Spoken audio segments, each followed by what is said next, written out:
Hey everyone, welcome back to Sara Retires. If you're 55, 60, or even in your late 60s, and you're watching this because you have little or nothing saved for retirement, first, I want you to hear this clearly. You are not alone, and it is not too late. So many people find themselves here. You were young, just trying to get by. Maybe you raised kids, bought a house, helped put someone through college. And now you look up and realize the retirement savings just didn't happen the way you thought they would. Today I'm giving you 12 specific practical things you can actually do about it. Real strategies, not vague platitudes. Starting early is always better than starting late, but you genuinely can make up meaningful ground, even now. I'm Sara. This is Sara Retires, and this video might be one of the most important ones I've made. Let's get into it. Recommendation 1. Stop beating yourself up and start now. Before any strategy, the first thing you need to do is release the shame. Guilt about the past doesn't build a single dollar of savings. It just drains the energy you need to act now. Whatever happened in the last 30 years happened. What matters is the next 5, 10, or 15 years, and those years are still fully yours to shape. Recommendation 2. Take inventory and map your timeline. Get honest about where you stand. If you're 55 and in good health, you likely have around 10 years until 65 and 15 years until 70. That is genuinely enough time to make a real difference, but only if you're focused and working from an actual plan, not just good intentions. Sit down and write out your current savings, your expected Social Security benefit, your health situation, and a realistic target retirement age. This single exercise turns a vague anxiety into a concrete, workable problem. Recommendation 3. Protect and grow your earning ability.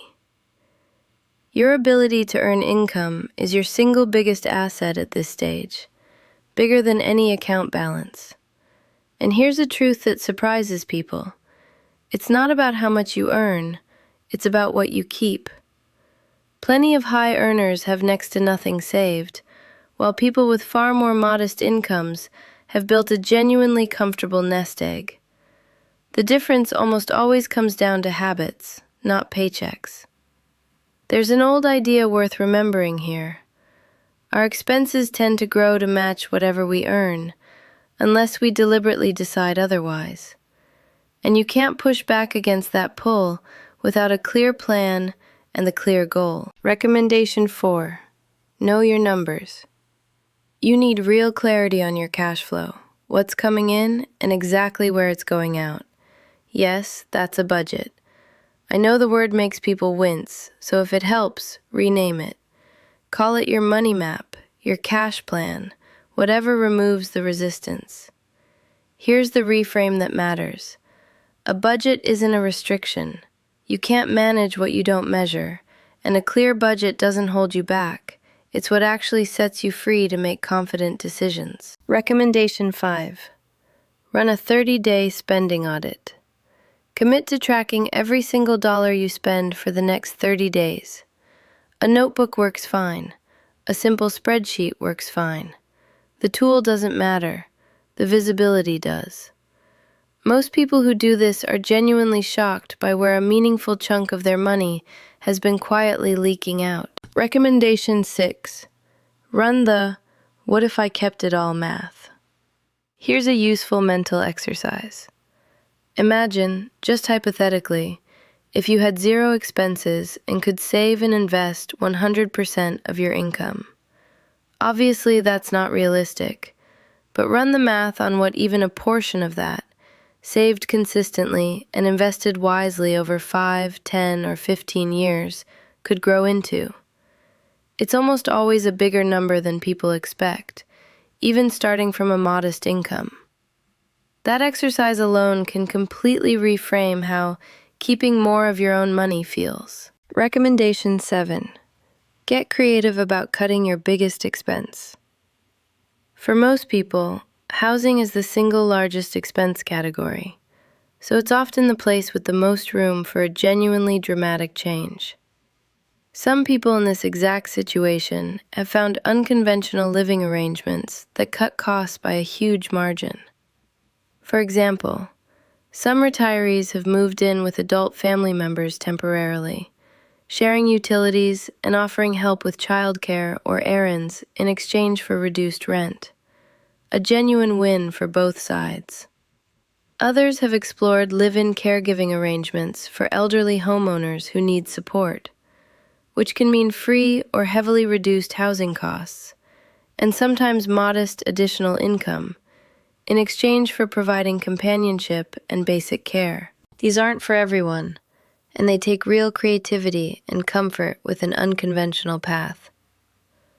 But the broader lesson is this: if you can find a way to temporarily and dramatically cut your biggest expense, even for just 2 or 3 years, the amount you can redirect into savings during that window can be genuinely transformative. Recommendation 8.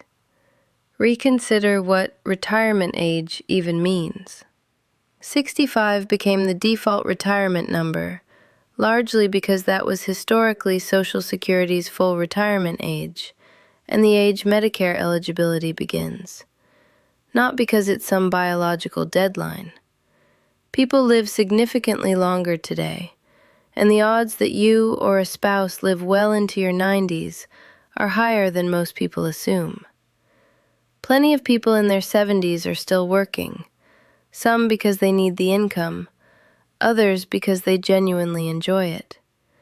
And it's completely normal to retire from one career and pivot into something different. Part-time work, consulting, or even a small side business built around something you actually enjoy. Working even a few extra years can meaningfully change your entire retirement math. Recommendation 9. Delay your Social Security claim if you can. Working longer often means you can also delay claiming Social Security, and that has a real compounding effect on your benefit in 2 ways. First, your benefit is calculated from your top 35 earning years, so additional working years can directly replace lower earning years in that calculation, raising your average. Second, delaying your claim past full retirement age earns you delayed retirement credits, which increase your monthly benefit for every year you wait, up to age 70. This is genuinely one of the highest leverage decisions available to you at this stage, and it's worth working through your specific numbers with a professional or a dedicated Social Security strategy tool, rather than guessing. Recommendation 10. Invest in your physical and mental health. A sedentary lifestyle tends to lead to chronic health issues, and chronic health issues carry enormous financial costs in medical bills, in reduced ability to work, in reduced quality of life. Getting physically and mentally healthier may be one of the single highest return moves available to you right now. Better health means more energy, and more energy directly extends your ability to keep earning, which is one of your biggest levers at this stage. Recommendation 11. Build your confidence and your resolve. This stage of the journey can genuinely feel overwhelming, so give yourself permission to believe it's still possible. You are more capable, more resourceful, and more resilient than the anxiety in your head is telling you right now. There's a line worth holding on to. No circumstance and no setback can override the firm resolve of someone who has genuinely decided to change course. Write it down somewhere you'll actually see it, because the mindset shift underneath these strategies matters just as much as the strategies themselves. Recommendation 12. Keep learning, especially about saving and investing tax efficiently. Stay a student of this. Read good books on personal finance and money mindset. Classics on saving and wealth building hold up well even decades later. But beyond the mindset side, get specific.